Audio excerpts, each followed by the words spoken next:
A PUESP, Sindicato Estadual dos Professores, apresenta Educação na TV. Boa tarde. No programa de hoje trazemos a terceira parte da série sobre Paulo Freire. O muito do que se mostrou nessa série é pouco diante da obra e da vida desse grande educador. Um dos méritos de Paulo Freire no desenvolvimento de sua teoria da educação foi desmistificar os sonhos do pedagogismo dos anos 60, que, pelo menos na América Latina, sustentava a tese de que a escola tudo podia. Por outro lado, a teoria freiriana conseguiu superar o pessimismo dos anos 70, para o qual a escola era meramente reprodutora do status quo.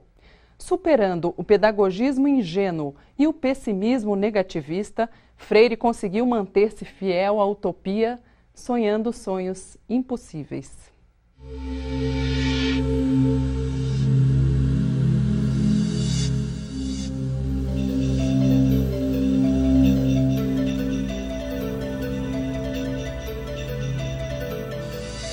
As partes de Paulo Freire mais importantes da obra dele, através das quais eu gostaria de iniciar sempre qualquer leitura de Paulo Freire, seriam as partes onde ele fala do sonho e da utopia.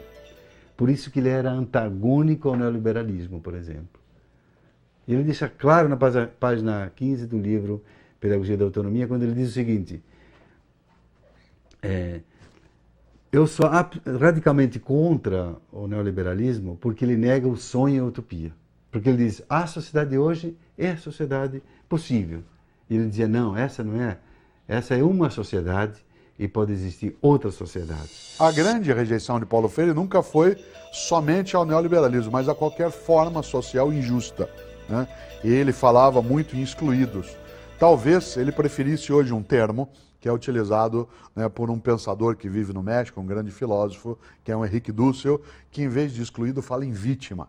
Ele fala as vítimas da economia, as vítimas da escolarização, as vítimas da opressão. Paulo Freire talvez preferisse a ideia de vítima, mas o fato de as ideias dele não terem ainda se transformado numa realidade social concreta, significa apenas que ele apontou uma utopia, e não que houve uma falência de uma possibilidade.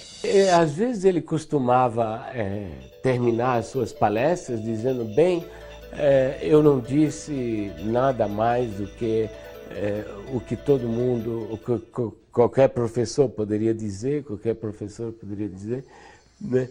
Quer dizer, ele tinha um sentido muito aguçado da humildade, né? Ou seja, reconhecer que ele não era, digamos assim, um gênio, né?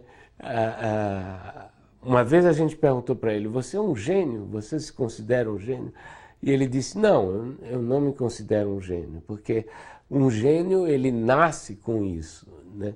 Enquanto que eu não, eu me fiz, eu vim me fazendo, né? Paulo Freire era um chefe implacável nesse sentido, né, de não admitir negligência, descuido, mas ele era alguém que tinha ira santa em vários momentos. Isto é, há momentos que ele ficava possuído por uma irritação imensa contra aquilo que era burro, né, que eram às vezes uma regra, uma organização, um equívoco da nossa parte coletivamente, né. Então essa implacabilidade dele, ela se manifestava com essa irritação que era um pouco santificada, sem querer dar a ele uma coisa que ele jamais aceitaria, que era uma auréola, né, ou santificá-lo do ponto de vista religioso. Ainda assim, a ira dele, em vários momentos, foi santa. A ira contra o descaso com a educação. Hoje, o Instituto se organiza em 3 grandes movimentos, que nós chamamos de, não de departamento, não de programa, mas de movimento.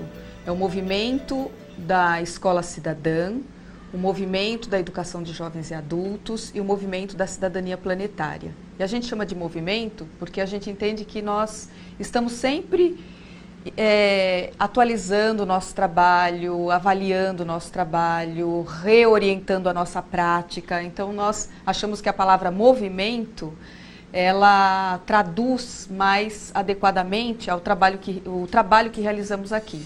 Como missão, hoje, nós somos muito ambiciosos, né? Eu acho que o legado de Paulo Freire é tão grande que a gente pode trabalhar com a ideia de uma cidadania planetária. Cidadania, que é uma palavra-chave na última obra de Paulo Freire, nas últimas obras de Paulo Freire, no chamado Último Freire. quer dizer, a ideia de uma cidadania planetária. E ele queria escrever sobre ecopedagogia e começou a escrever um dos textos do Pedagogia da Imigração, póstumo, publicado depois, é sobre ecopedagogia, sobre ecologia. E ele estava muito interessado em discutir essa questão da cidadania planetária e dos problemas globais. O que Paulo Freire, sem dúvida, defende, né, e defenderia hoje, e que precisa ser colocado, é uma escola que ofereça uma sólida base científica, formação de cidadania e solidariedade social.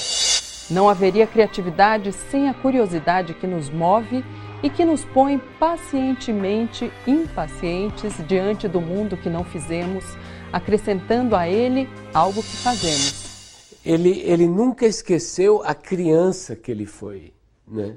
Quer dizer, ele nunca esqueceu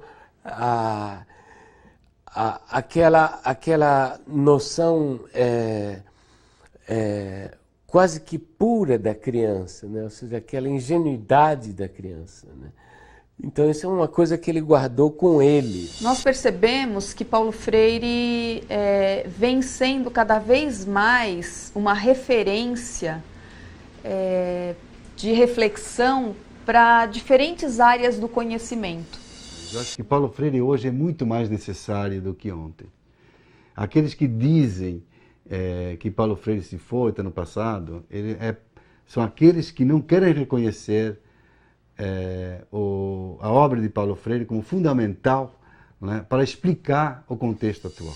Quando, em 1989 e 90, a Universidade de Bolonha, né, fez 900 anos, era a universidade mais velha do mundo, ela escolheu 2 humanos no planeta para homenagear. Um deles foi Paulo Freire. 99% da população brasileira não ficou sabendo. Reconhecidamente, Paulo Freire é um dos 2 maiores educadores do século XX. Colocaria ao lado de John Dewey, digamos, pela influência que teve.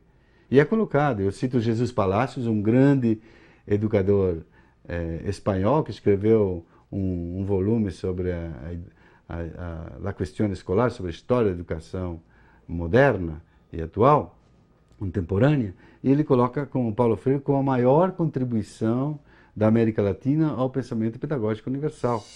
É claro que a obra de Paulo Freire lida agora, ela parece óbvia, porque nos últimos 40 anos nós estivemos falando sobre isso por causa dele. Então a leitura hoje de Paulo Freire no original leva algumas pessoas a acharem que aquilo, mas isso eu conhecia. Claro, é exatamente o que ele escreveu, ele influenciou, ele marcou, ele impregnou no cotidiano. Paulo Freire como pessoa era uma unanimidade, mas como teoria do mundo tinha muita gente contra. Ele não queria ser um consenso, e não podia ser um consenso. Você tem que optar por uma visão de mundo. Então, há muita gente que não quer conhecer Paulo Freire e não quer divulgar Paulo Freire. Há muita gente interessada em colocar Paulo Freire no passado, no livro de história como colocar Montesquieu, como você coloca nem o Rousseau, porque eu diria se colocasse como Rousseau teria, não, eles querem colocar lá na Idade Média, digamos. Alguns por quê? Porque não querem reconhecer a opressão, né? Colocar Paulo Freire no passado é não querer reconhecer que há oprimidos hoje. E tem gente que não quer reconhecer essa realidade, não quer ler esse mundo. Paulo Freire incomoda, a leitura de Paulo Freire incomoda, sim, a uma elite, mesmo na educação.